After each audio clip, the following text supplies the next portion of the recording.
Good morning, good morning. It's a cloudy day here in Thailand. But it's still a beautiful day, guys, and let me tell you why.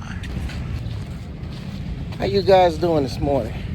So today I am actually on the beach of Pattaya doing my walk. You know, I call it the over 50 walk, retirement walk. Got to stay in shape and all that stuff, trying to get some of that stomach, that belly fat down that y'all be seeing me talk about all the time.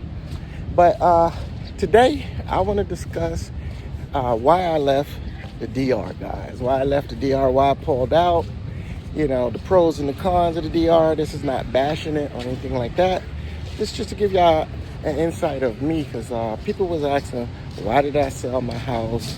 Why did I sell the condo? And why I pulled out. So this is just to give y'all a little insight on why I decided to make Asia, I call it my hub / home, versus staying in the DR. So I got some bullet points for y'all today on what made me make my choices and everything, pros and cons, and hopefully you understand.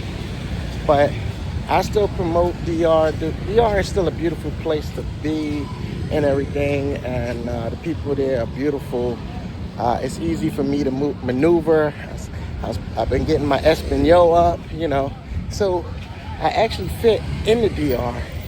It's just when I did a reevaluation, it was time for me to move on and change locations, guys. So my number one reason for leaving the DR is I found myself, you know, over the course of last year, of 2024, I was not in DR for over 355, days. I was all over in Asia. So when I started looking at on a financial level, how much money I spent in the DR and I wasn't even there, I'm gonna give you all the numbers. Basically, I was spending 45,000 pesos a month in the DR, and I wasn't even in the DR. That was for my condo, that was building the house, that was sending money out for people to take care of the house and the condo for me, you know, stuff like that, to oversee things for me, pay light, electric, water, doggone Wi-Fi, and I wasn't even there using those things. So when I looked at that 45,000 pesos a month, I was like, you know what? I could be investing that, or at least putting it back into my pocket. So I was like, let me cut those expenses.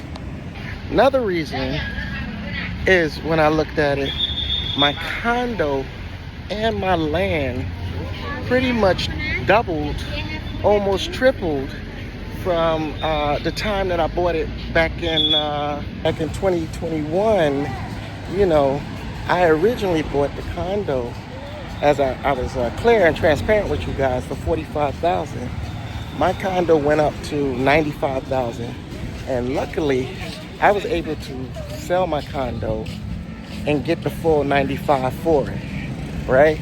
So when I looked at those numbers, I was like, hey, I made off with 61,000 in my pocket, put that in my pocket, and then the land right now, I'm negotiating that to sell the land as is, just the way it is, with the house on there, with the floor plans, and I'm settling for actually 20K, but the 20K is basically going to just be a break-even thing.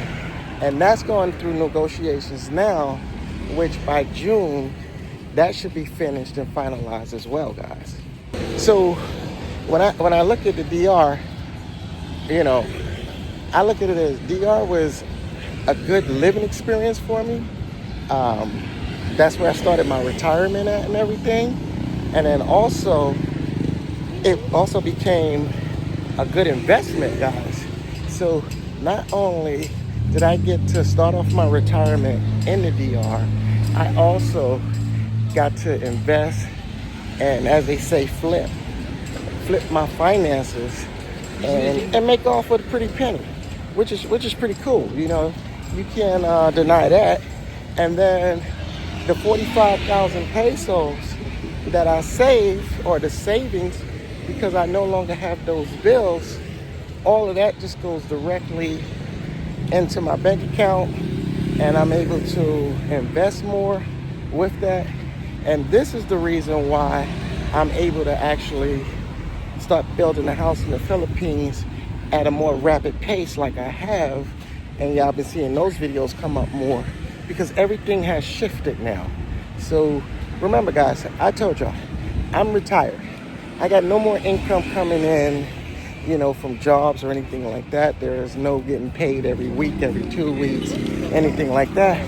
This is my own money. As I'm going to quote him, as the late, great Kevin Samuels always say, you know, do you have your 2.5 mil to live a lifetime, right? And when I first heard him say that, I was like, oh man, you know, I got to make sure that my financial portfolio is, if not 2.5, I got to at least have, I was being modest with it. I said at least 1.75, because I won't be in New York anymore. So I don't need that to be in New York. You know, New York needs a 2.75. But since I'm in Asia, 1.75, I still do the same thing for me as if I was living in New York, guys.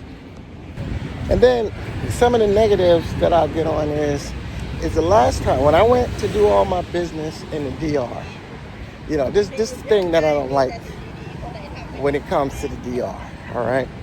So the last time I actually went to the DR, which was about 3 weeks ago, to do all these deals and everything and to sell everything, you know, there's a couple of things that happened to me. Like I said, DR has become to me little Miami, and which means is when you get off that plane and they see foreigners, everything has doubled and tripled in price, and it's just basically they want more money from foreigners. You know, where a cab ride used to cost you about $20 to get to my house, now they want $45, right? And then I had experience with an Uber. So the Ubers in the DR and also in Asia, you can actually Ubers in cash versus your card. So this is what the Uber driver did to me. My ride was roughly about $5-6, right? And this is all about the principle, okay? So my ride was about $5. We had to go through a toll. So the Uber driver told me, he said, okay, give me the $5 plus the toll, and what Uber's gonna do is they're gonna credit the toll back to your account. I said, cool, no problem. When I get home, everything's good. I gotta go back to the lawyers and everything.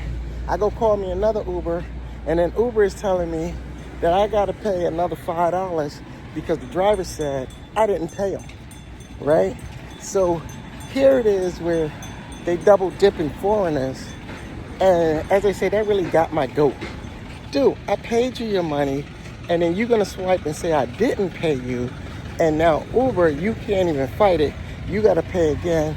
And I'm like, so just the principle of, you know, I'm gonna call it being scammed. So I was scammed by an Uber driver in the Dominican, and I was like, yo, that's not cool. So the good thing is when I'm in Asia, I don't really have those problems. You know, I mean, I would give it, there's scammers everywhere, but I have not ran into any of that in all of Asia. So that put a little salty taste in my mouth, and I was like, hey, I'm glad I'm pulling out and I'm coming over to the Asian side. Now, another reason why I pulled out of the DR, and to me, this is important for only me, not for you guys, is that when I'm in, let's go with Thailand. When I'm in Thailand, the infrastructure in Thailand is everything that I'm used to America. Now, I don't want you guys thinking that, I've given up on America and said hell with, to America. But over here, it's just another, I'm gonna call it, it's just an enhanced peaceful living for me, guys. That's all it is. America is decent living. Over here, it's more enhanced for me. The culture, the people are friendly. I mean, I have to say, for men and women to say Sawadee Ka and Sawadee Kap, and when they greet you and they bowing to you, and humbling themselves, it's like so, what's the word I'm looking for? It's so rejuvenating. It's so rejuvenating, guys. I mean, to the fact of, whereas when I'm in the U.S., I'm always getting signs of aggression, people not greeting you with smiles, always thinking you suspect, thinking you want to do them harm or scam them or rob them and everything. Over here, the people are friendly.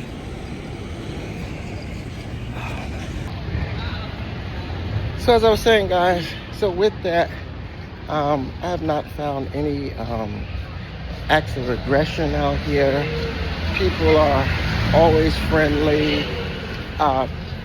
The language barrier is almost non-existent. I've been studying Thai as well, just like I've been studying Spanish. And things over here just flows for me.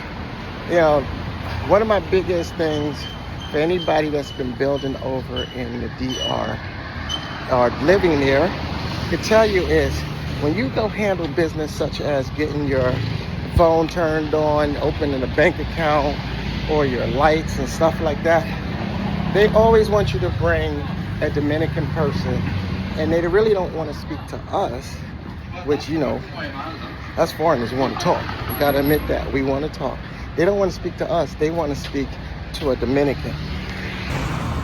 But what I'm finding out in Asia is, I can go into any establishment, and as long as I got the right documents such as visas and stuff like that, I can open up accounts, turn on my lights, get apartments, and they'll talk directly to me with no problem. And as foreigners, our biggest problems is we always want to talk. We always want to be acknowledged. We're like, hey, I'm standing right here, talk to me. We come with that arrogance, that, self-centeredness. I can't deny that. And when we go through business, we want to do the negotiations, right? So actually, Thailand allows me to do that. Also, the Philippines allows me to do that as well.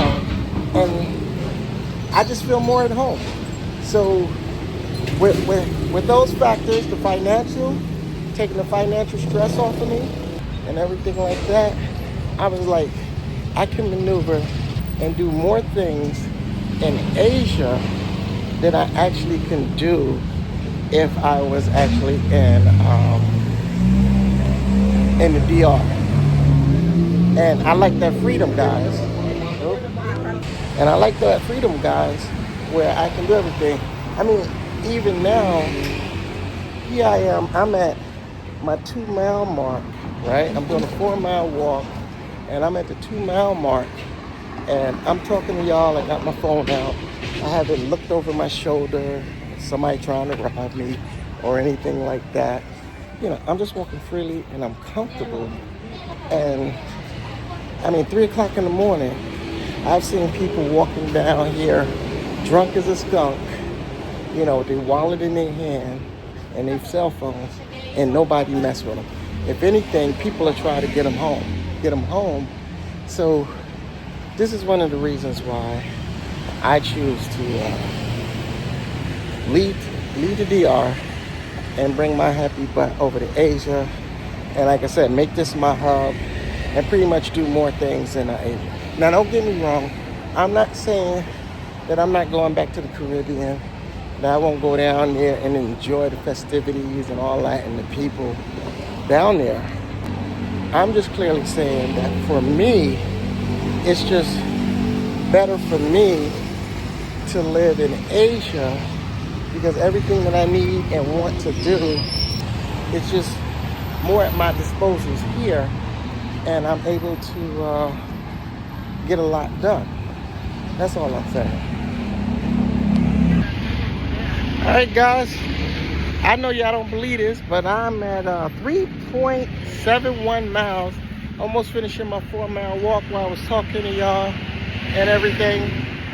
And so I hope that give y'all an insight. You know, DR is a nice place, lovely place. I love it. It was good for my beginner retirement and everything. But Asia seems to win, and this is where I'm at. So I'm going to stay on this side of the house. I still need to see Cambodia, Singapore, Bali, all that good stuff, and check it out and see which one is really for me. But as of right now, Asia is where I want to be. I'll still go to DR and everything, and Colombia and all those good places, but I'm not going to live there. So now my official living spot, we're just going to call it Asia, because there's not just one place. There's many places I like about Asia, different countries here and everything. So again, I hope this video been informative to you guys. Please don't forget to like, share, and subscribe. Brooklyn Nomad Travel. Hey, travel with me, guys. Nomad is out, guys.